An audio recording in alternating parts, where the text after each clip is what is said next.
दो मुर्गों या बटेरों को लड़ाना शगल हो सकता है, फन नहीं। अलबत्ता दो आदमियों को लड़ाना, खासकर जबकि वो हम प्याला व हम निवाला हों, दांत काटी रोटी खाते हों, यकीनन फन है। इस फन का मुजीद मतलब आविष्कारक चाहे जो हो, लेकिन इमाम मतलब प्रदर्शक हैं बी जमालो। यह वही जमालो हैं जो अक्सर भूस में चिंगारी डालकर अलग खड़े हो जाते हैं और जब भूस में से शोले निकलते हैं तो बगले बजाकर अपनी मसरत मतलब अपनी प्यार का इजहार करते हैं। इस फन के लिए बड़े रियाज की जरूरत होती है साहब। आप जिन दो लोगों को आपस में लड़ाना चाहते हैं उन्हें धीरे धीरे यकीन दिला दें कि आपसे बढ़कर उन दोनों का इस दुनिया में और कोई नहीं है। और आप जो कह रहे हैं बड़े यकीन के साथ कह रहे हैं। और दूसरी बात ये कि आप उन दोनों की किसी दुखती हुई रग को छेड़ने की कोशिश करें।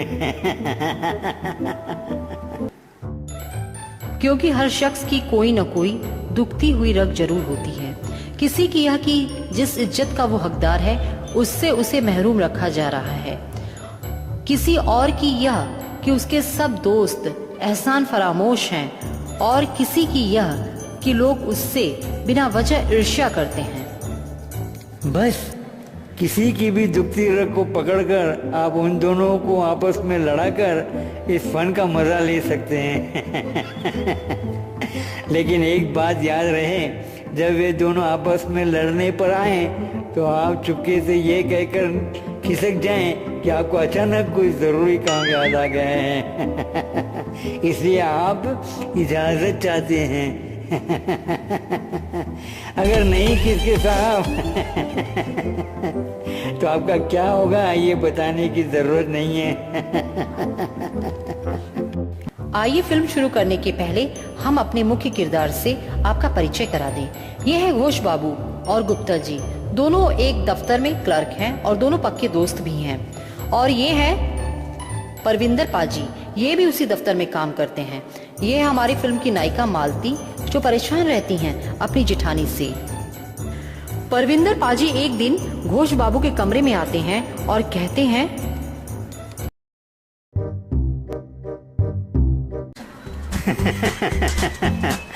हमें यार तुमसे कितनी बार कहा जरा कम पिया करो बे। ये लीजिए, इनको देखिए। हाँ? अपना पिए जा रहे हैं और हमको कहते हैं कि जरा कम पिया करो। हाँ? अरे भाई हम पीते ही नहीं है तो हम कम कहाँ से पिएंगे। और सुबह सुबह इतना चढ़ाने की क्या जरूरत है। गंगा नहाने जा रहे थे, गंगा नहा के आइए, जाइए। अरे ये जो पानी था बे। पुराना माने तो एक बात पूछ लूं गंगा नहा के। तुम्हारे परम मित्र से तुम्हारा कुछ मनमुटाव तो नहीं हो गया गंगा नहा के? मनमुटाव? लो कर लो बात। अरे गुप्ता जी तो सुबह सुबह भी चाय पी के गए थे और आप कहते हैं कि मनमुटाव की बात है। अरे कहाँ से मनमुटाव की बात होगी? हाँ, कितना अच्छा इंसान है बेचारा गुप्ता, हमारा दोस्त है। आपको क्या मालूम उसने मेरे लिए कितने जूते खाए हैं। गंगा कसम, फिर मामला क्या है बे? अब अगर गुप्ता जी के बारे में नहीं बताया तो कसम से गंगा मैया हमसे नाराज हो जाएंगी। गुप्ता जी से जरा बच के रहिएगा, बच के। काला नाग है, काला नाग। वो तुम्हारे खिलाफ साहब के कान भर रहा था, गंगा मैया कसम। परसों मैंने ये कहते हुए सुना कि घोष बाबू हर रोज 15 मिनट लेट आते हैं और काम करने के बजाय सारा दिन अखबार पढ़ता रहता है। गंगा मैया कसम, बिल्कुल सच कह रहा हूँ तुमसे। कसम गंगा मैया की, मुझे ये सब तुमसे नहीं कहना चाहिए था। लो कर लो बात। अरे आप नहीं बताएंगे तो क्या पड़ोसी बताएगा? हाँ, तेल बेच के। भाई तुम दोनों में खामों का झगड़ा हो जाएगा। और मैं झगड़ा बिल्कुल पसंद नहीं करता गंगा नहा के। ये गंगा जी को छोड़िए ना, और ये बताइए गुप्ता मेरे बारे में क्या कहत रहा? बता तो रहा हूँ गंगा नहा के, लेकिन मेरे दोस्त उसे यूं ही झगड़ा मोल न लेना। गंगा नहा के। वो साहब से कह रहा था कि आइंदा जब घोष बाबू ऑफिस में लेट आएंगे तो मैं आपको सब खबर कर दूंगा। कसम से बहुत हरामी आदमी है आपका मित्र। गंगा कसम, जरा बच के रहिएगा उससे। अच्छा चलता हूँ। पंडित जी इंतजार कर रहे होंगे गंगा जी में गंगा नहा के। लगता है सुबह सुबह चढ़ा लिए बेचारा गुप्ता। अरे गुप्ता मेरे साथ ऐसा करेगा क्या? परविंदर पाजी भूस में चिंगारी रखकर रुखसत हो जाते हैं और घोष बाबू कंफ्यूज कि गुप्ता दोस्त है या दुश्मन। अब शामते अमाल मतलब कर्म फूटने से एक दिन घोष बाबू दफ्तर के लिए लेट हो जाते हैं और इधर साहब को किसी फाइल की जो घोष बाबू के कब्जे में है जरूरत पड़ जाती है। घोष बाबू को अपने केबिन में न पाकर साहब चपरासी से कहते हैं,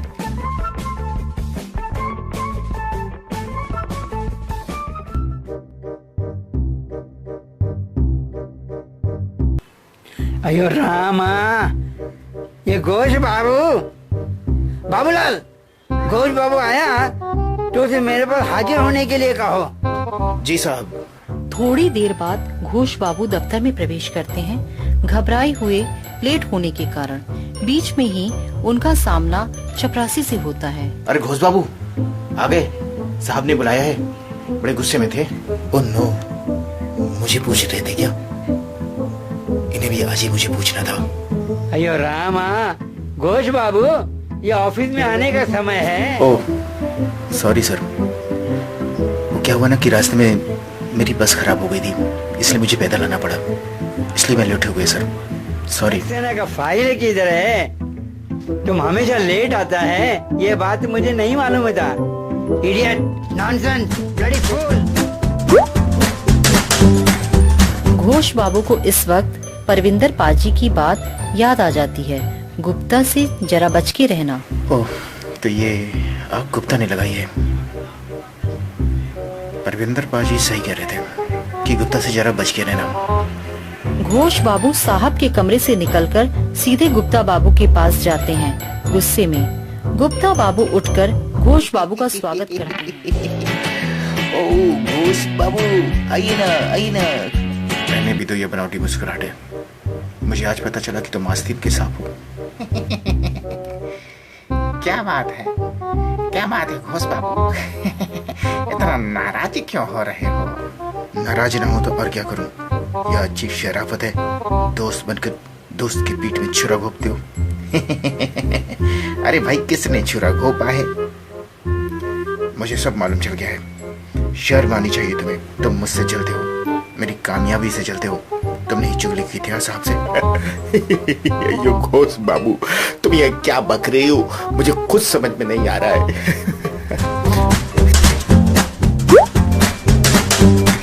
चुनांचे दोनों में तू मैं हो जाती है। दफ्तर के तमाम क्लर्क इकट्ठे हो जाते हैं। आखिर में कुछ लोग बीच बचाव करके मुआमला रफा दफा करा देते हैं। इसी बीच पाजी लड़ाई से बाहर निकलकर चैन की सांस लेते हैं और कहते हैं, क्या जमाना आ गया है साहब। दोस्ती दर पर आजार हो गया। अब किस पर एतबार किया जाए?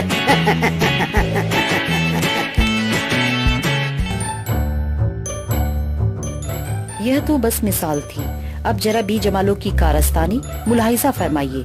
बी जमालो कथा सुनकर मंदिर से चले आ रहे हैं। रास्ते में उनकी मुलाकात उनकी पड़ोसन मालती से होती है। मालती की शादी हुए 7-8 महीने हुए हैं। अरे मालती जी जा रही है। कितनी कमजोर हो गई हो तुम मालती। पहचानी भी नहीं जाती। कमजोर हो गई हूँ? नहीं तो। अरे नहीं, सच कह रहा हूँ। तुम्हारा तो रंग रूप पीछे से उड़ गया है। मालूम होता है बहुत काम करना पड़ता है। हाँ, काम तो काफी करती हूँ। अब क्या करें, इतना बड़ा परिवार जो है। यही बात तो मैं भी कहूँ, मालूम होता है जेठानी खूब काम करवाती है। हाँ, बड़ी जो हुई। खैर ये दर्द आज के समय में सभी छोटी बहुओं का है। बड़े होने का मतलब ये तो नहीं कि खुद वो सारा दिन सैर सपाटा करे और तुम दासियों की तरह काम करो। तुम घर के आई, उसकी तो पेंशन लग गई।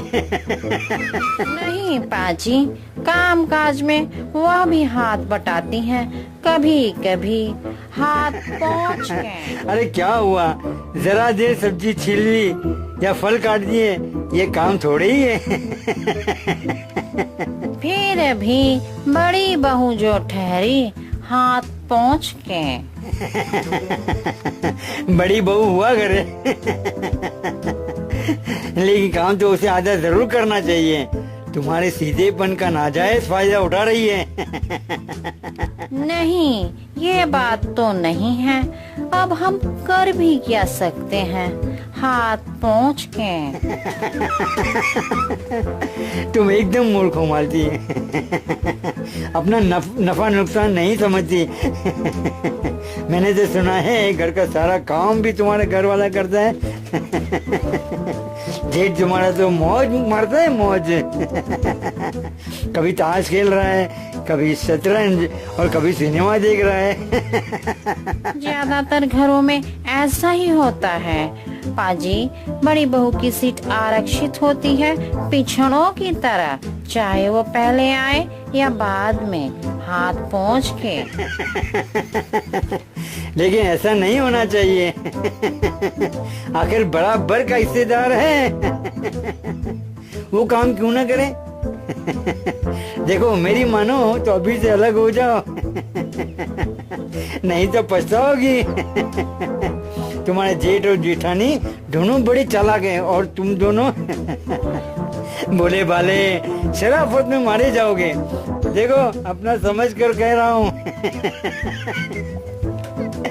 वरना मेरी आदत नहीं कि दूसरों के फटे में टांग अड़ाऊं। अच्छा चलता हूँ, बड़ा काम है। जी पाजी। बीज जमालो फूट का बीज बोने के बाद चले जाते हैं। कुछ अरसे के बाद यह फूट के बीज बड़े होते हैं और तिल का ताड़ बनने लगता है। आखिर में देवरानी और जेठानी में जूतियों में दाल बटने लगती है और बीज जमालो दोनों के सगे बन जाते हैं। अब आप समझ गए होंगे कि दो को लड़ाना फन है, लेकिन खतरे से खाली नहीं। इसके लिए बड़े मश्क की जरूरत है। अगर आप थोड़ी सी चूक कर जाएं तो लेने के देने पड़ जाते हैं। इसलिए जब आप दो को लड़ाने की कोशिश करें तो इस बात का ख्याल रखें कि इस फन का कमाल इसमें है कि दो को लड़ाएं और बीज जमालो की तरह खुद साफ बचकर निकल जाएं।